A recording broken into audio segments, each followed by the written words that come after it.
Next जो आते हैं दोज आर CD20 इनहिबिटर्स।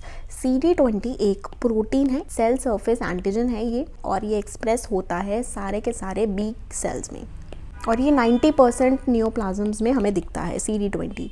इसकी पहली एग्जांपल है रिटुक्सीमैब MAB मोनोक्लोनल एंटीबॉडी है ये।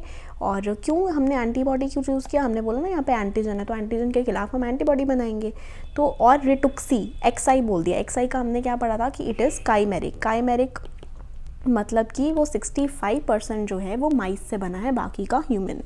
कहाँ कहाँ यूज़ होता है ये, बी सेल लिम्फोमा में, CLL chronic lymphocytic lymphoma and non Hodgkin lymphoma, सारे लिम्फोमाज में देखा हमने। क्यों लिम्फोमा में देखा, क्योंकि ये जो है हमने बोला बी लिम्फोसाइट्स मतलब बी सेल्स में है, लिम्फोसाइट्स साइट्स मतलब सेल, तो उनके अंदर ये है तो ऑब्वियसली उनके ही ट्यूमर्स में होगा ऑब्वियसली। तो B cell lymphoma, CLL, non Hodgkin lymphoma, इन सब में इट इज़ यूज्ड। तो जब एंटीबॉडी एंटीजन से बाइंड होती है तो फिर एपोप्टोसिस प्रमोट होती है through ADCC and CDC। ADCC antibody dependent cellular cytotoxicity मतलब एंटीबॉडी के थ्रू, और जो सेकेंड है that is complement dependent cytotoxicity. Complement का अलग से सिस्टम मैंने माइक्रोबायोलॉजी में वीडियो बनाई हुई है, if you have any query regarding that complement system you can just check out that.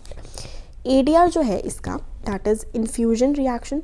जब भी हम लोग MAB देते हैं, कोई एंटीबॉडी इन्फ्यूज़ करते हैं, क्योंकि ओरली लेंगे तो इन्फ्यूजन रिएक्शन नहीं होगी, इंजेक्ट करेंगे तो इन्फ्यूजन रिएक्शन होती है। इन्फ्यूजन में क्या होता है कि कोई चिल्स होनी, कोई रैशेज़ होने, फीवर होना, डिस्निया होना, हाइपोटेंशन, ऐसी जो चीज़ें होती हैं वो होती हैं इन्फ्यूजन रिएक्शन में।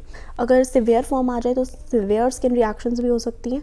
और क्योंकि हम लोग यहाँ पे बी सेल्स की बात कर रहे हैं, है ना, तो ऐसा हो सकता है क्योंकि CD20 जो है वो नॉर्मल बी सेल्स में भी तो होता है ना, तो हर बी सेल की डिप्लीशन होनी शुरू हो रहा है तो that will lead to depletion of B lymphocytes, क्योंकि बी लिम्फोसाइट्स को ही हम मार रहे हैं, उसके ट्यूमर्स को ही हम ख़त्म कर रहे हैं, तो हो सकता है कि नॉर्मल से भी वो कम हो जाए बी लिम्फोसाइट्स।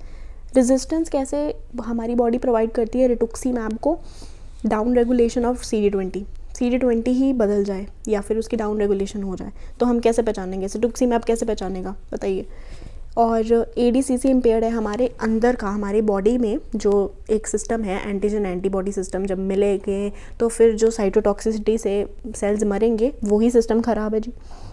या फिर कॉम्प्लीमेंट की एक्टिवेशन जो है वो सही से नहीं हो पा रही है। जो हम इन्फ्यूज़ करते हैं, इन्फ्यूजन का जो रेट होता है वो हमें स्लोली इंक्रीज़ करना चाहिए ताकि कोई सीरियस हाइपर सेंसिटिविटी रिएक्शन ना हो जाए, और आराम से देना चाहिए। एकदम से दे दिया तो फिर तो ये ना हो कि इन्फ्यूजन रिएक्शन एनाफिलेक्टॉइड हो जाए, तो आराम से दो। नेक्स्ट जो है दोज आर mTOR इनहिबिटर्स, वो मेटाबॉलिज्म और सेल ग्रोथ सर्वाइवल के लिए है। इसके एग्जांपल्स हैं एवरोलिमस एंड टेम्सिरोलिमस। कैसे याद करें, एवरी टीम हर टीम के अपने तौर तरीके होते हैं, है ना, तो टॉर जो है वो है mTOR, every is everolimus and team is Temsirolimus. It is used in advanced stage of renal cell cancer and postmenopausal women, breast cancer जिनको होता है, जिनके अंदर HER2 नेगेटिव होता है। HER2 की स्पेसिफिक ड्रग्स हम पढ़ चुके हैं। इस केस में HER2 नेगेटिव है लेकिन हार्मोन रिसेप्टर पॉजिटिव है, तो हम लोग ये वाली ड्रग्स यूज़ कर सकते हैं। एक्सेसिव सिग्नलिंग होने लग जाती है इस पाथवे से। कौन से पाथवे से, PI3 के का जो पाथवे है वो बहुत ज़्यादा एक्सेसिव सिग्नलिंग करने लग जाता है इस केस में। PI3 के वाला जो पाथवे है AKT mTOR, ये जो है आगे चल के मेटाबॉलिज्म से जीन एक्सप्रेशन और ये सब चीज़ें करता है, तो ये मेटाबॉलिज्म को हम प्रिवेंट करने के लिए mTOR को इनहिबिट करते हैं। PDGFR को इनहिबिट करने के लिए इमैटिनिब है। ये हम लोग उसमें, ये जो इमैटिनिब है ये हम लोगों ने किसमें किया है, हम लोगों ने BCR-ABL को इनहिबिट करने में पढ़ा पिछली वीडियो में, और हमने वहाँ पे बोला था कि ये BCR-ABL के साथ साथ ये PDGFR को भी इनहिबिट करता है, तो हाँ इससे दोनों काम हो गए। देन JAK, जो देखो साइटोकाइन R, JAK जैकस्टैट पाथवे होता है, जैकस्टैट पाथवे भी यही काम में होता है, और जैक को हम कैसे इनहिबिट कर सकते हैं, रुक्सोलिटिनिब। देन ये जो एंडोथीलियल ग्रोथ फैक्टर रिसेप्टर है रामुसिरकुमैब, ये हम पढ़ चुके हैं। बेवासिजुमैब, ये भी हम पढ़ चुके हैं। इसमें सुनिटिनैब और सोराफेनेब, ये भी हम पढ़े हैं। जो है दैट इज़ ये जो पाथवे हमने बोला Raf MEK ERK, then proliferation, ये एक पाथवे है। इस पाथवे में हर एक को ब्लॉक कर दो, चाहे जैसे कि हम लोगों ने पहले हमने पढ़ा क्या है कि ये रिसेप्टर्स के बारे में पढ़ा है कि रिसेप्टर्स को कौन कौन ब्लॉक करता है, ट्रांसटूजुमैब, ठीक है। लेकिन अगर जो अंदर जो सीरीज़ ऑफ रिएक्शन हो रही है, सीरीज़ ऑफ सिग्नलिंग प्रोटीन्स हैं, उनको भी स्पेसिफिकली इनहिबिट करने के लिए स्पेसिफिक ड्रग्स हैं।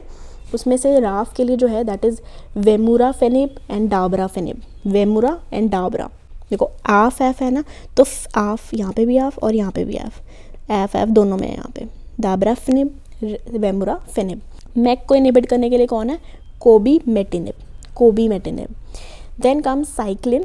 अब देखो बच्चे साइकिल से पढ़ते हैं, जो छोटे छोटे बच्चे होते हैं उनको साइकिल का शौक़ होता है, ठीक है। साइकिल, और जो बच्चे होते हैं उन्हें हम कैसे फीड करते हैं? ब्रेस्ट से। तो बच्चों को पालते हैं ब्रेस्ट मिल्क से। तो पालना इस पाल्बोसिलिब। पाल्बोसिलिब जो है साइक्लिन डी को इनहिबिट करने के लिए है, और ये यूज़ होती है ब्रेस्ट कैंसर में। Okay, palbociclib. Then DNA repair, PARP, PARP, PARP. हम लोग ओला में बैठ के पार्क जाते हैं, तो park is olaparib. PARP is for poly ADP ribosomal protein 1, ठीक है। ये डीएनए रिपेयर के लिए होती है और इसको इनहिबिट करने के लिए है ओलापारीब। तो ये हम लोगों ने मेजर जो ड्रग्स हैं वो पढ़ी हैं। एक और है fibroblast growth factor receptor. Fibroblast growth factor receptor, इसे इनहिबिट करने वाले कौन है? पाजोपेनिब। और ये जो ओलापारीब है it is used in ovarian cancer. Ola, O से नाम से पता लग रहा है, ओ इज़ ओवेरियन कैंसर। तो ये हम लोगों ने मेजर ड्रग्स पढ़ ली कि कौन किसको कैसे रोकता है। अगर आपको कोई न्यू मिलती है तो if you have that capacity तो आप और पढ़ लीजिए, एंड बाकी मैंने मेन बता दिया है। If you have any query you can ask, and if you like the video please subscribe. Thank you.